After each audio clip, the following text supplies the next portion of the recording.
আমার ছেলেটা ভালো করে দাও।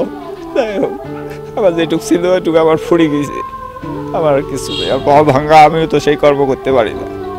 দু চোখে অশ্রু ঝরিয়ে এভাবেই আহাজারি করছেন এক হতভাগ্য পিতা, যে পিতা তার কলিজার টুকরো সন্তানের চিকিৎসার খরচ জোগাতে গিয়ে হয়েছেন সর্বশান্ত।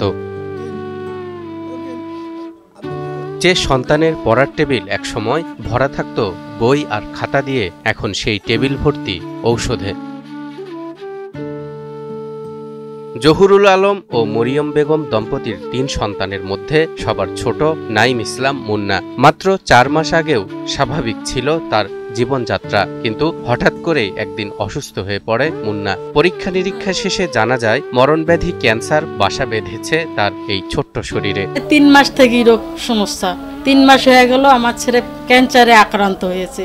তারপরে থেকে চিকিৎসা শুরু করছি। এখন অনেক টাকা পয়সা লাগতেছে ক্যান্সারের জন্য।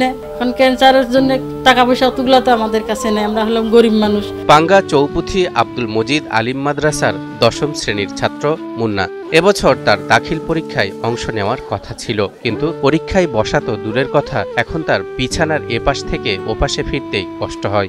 আমি যেন আগের মতন সুস্থ হয়ে ছোট বলতে পারি, আমার জন্য সবাই দোয়া করবেন, আমি যেন সুস্থ হই। মুন্নার বাড়ি নীলফামারীর ডোমার উপজেলার ফকিরপাড়া গ্রামে। তার বাবা একজন শ্রমজীবী মানুষ। ইতোমধ্যে ছেলের চিকিৎসার খরচ জোগাতে যা ছিল সব বিক্রি করে দিয়েছেন। বর্তমানে আর্থিক সংকটে আটকে গেছে মুন্নার উন্নত চিকিৎসা।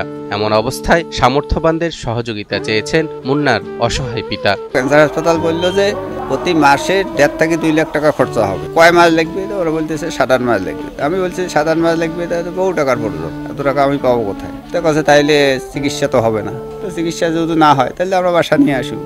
এদিকে মুন্না ও তার পরিবারের পাশে দাঁড়ানোর আকুল আবেদন জানিয়েছে মুন্নার সহপাঠী, শিক্ষক ও প্রতিবেশীরা। নাইম ইসলাম মুন্না, সে আমাদের ক্লাস ফ্রেন্ড ছিল। এখন দীর্ঘদিন ধরে সে অনুপস্থিত ছিল ক্লাসে। আমরা খোঁজ নিয়ে দেখি যে সে ক্যান্সারে ভুগছে। তার অনেক চিকিৎসা করা হয়েছে এবং অনেক সম্পদ তার আব্বু আম্মু বিক্রি করে তার চিকিৎসা করেছে এবং বর্তমান সে অনেক অসহায় হয়ে পড়েছে। তার আমরা চাই যে সরকার তার পাশে এগিয়ে আসুক। ক্যান্সারের মতো জটিল রোগে আক্রান্ত মুন্নার চিকিৎসা এখন পুরোপুরি নির্ভর করছে সমাজের সম্মিলিত সহায়তার উপর। আমাদের সামান্য সাহায্য ফিরিয়ে দিতে পারে একটি কিশোরের স্বপ্ন, ফিরিয়ে দিতে পারে তাকে তার স্বাভাবিক জীবনে।